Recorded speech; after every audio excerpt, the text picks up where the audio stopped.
अस्सलाम वालेकुम। Class 10 class 9 पिछली क्लास में मैंने आपको सबक डिस्ट्रिक्ट बोर्ड की डिस्पेंसरी की बुलंदख्वानी कराई थी और उसकी जो है वजाहत यानी कि समझाया था आपको। सही, जो मुश्किल मुश्किल चीज़ें थी वो मैंने समझा दी थी आपको। बाकी एक दफ़ा लेसन जो है सबक के फिज़िकल क्लास में भी मैंने आपको क्लास 10 को जो है रीडिंग करवा के समझा दिया था। सिर्फ से क्वेश्चन आंसर वगैरह रह गए थे और सवाल जवाब और मुसन्निफ़ का तारुफ ये हमने नहीं किया था, जो कि हम आज करेंगे। सही, अच्छा, अब मैं आपको ख़ुतबुल्लाह शहाब के बारे में जो है वो उनके तारुफ लिखवा रही हूँ, डिक्टेट करवा रही हूँ। आपने जो है मुश्किल अल्फाज मैंने बोर्ड पर तहरीर किए हैं, जुमले के हैं, तो आपने ये लिखना है।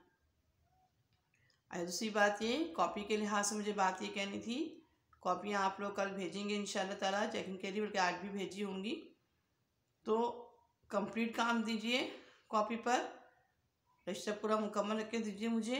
और दूसरा ये कि आज जो काम जैसे मैं करवा रही हूँ, जो आज का लेक्चर आपके पास जाएगा यानी कि 12 जनवरी का, तो ये वाला लेसन, ये वाला काम आप बाद में जब कॉपी वापस आ जाए तब कर लीजिएगा।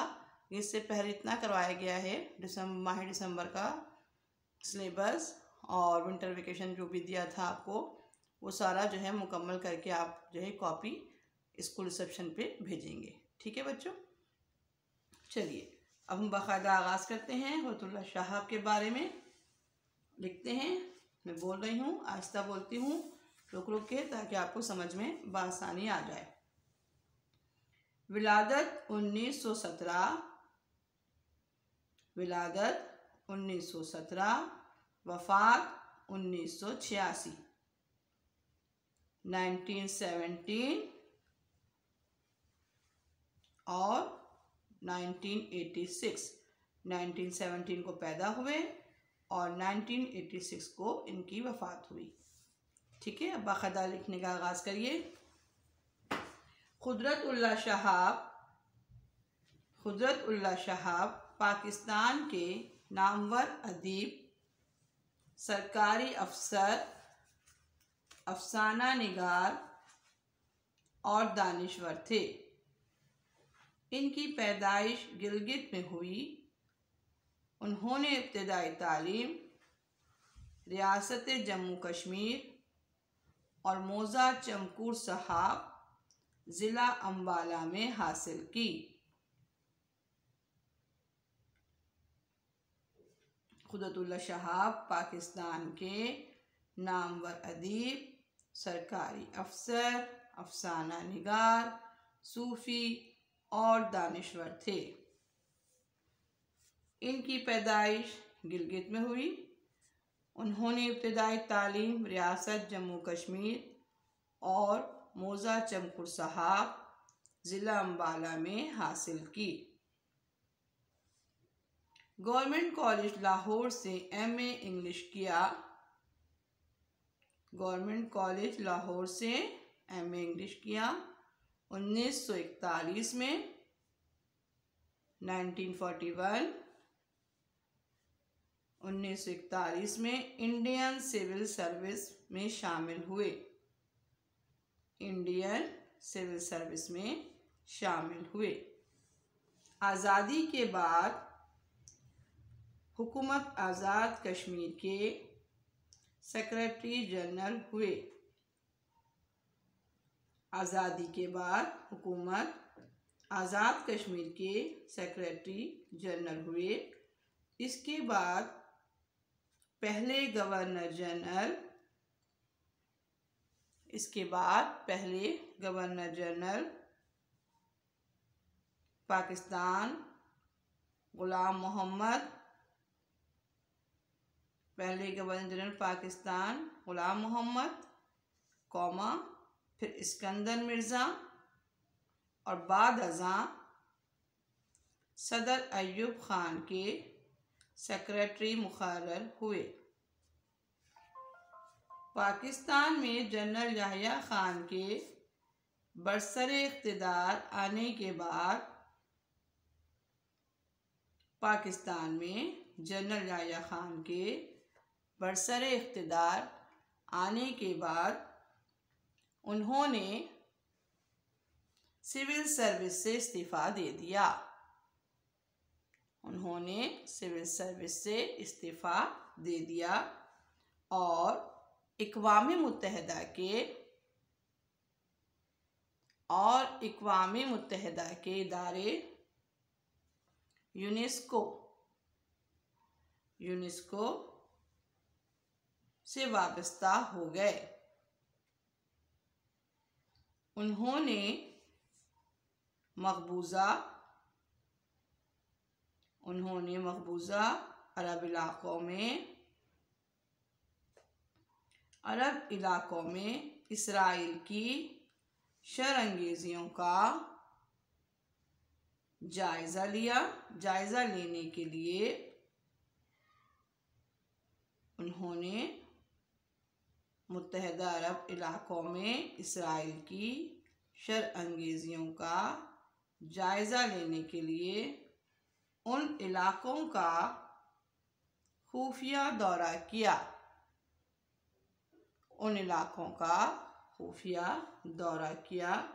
और इसराइल की ज़्यादतियों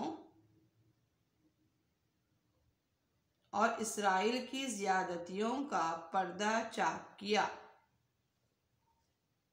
इनकी इस खिदमत की बदौलत मकबूजा अरब इलाक़ों में यूनेस्को का मंजूर शुदा निसाब राइज हो गया।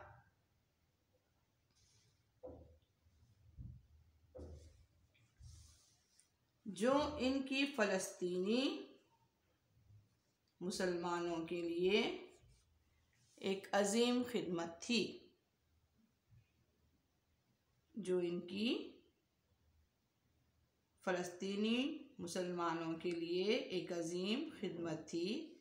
पाकिस्तान राइटर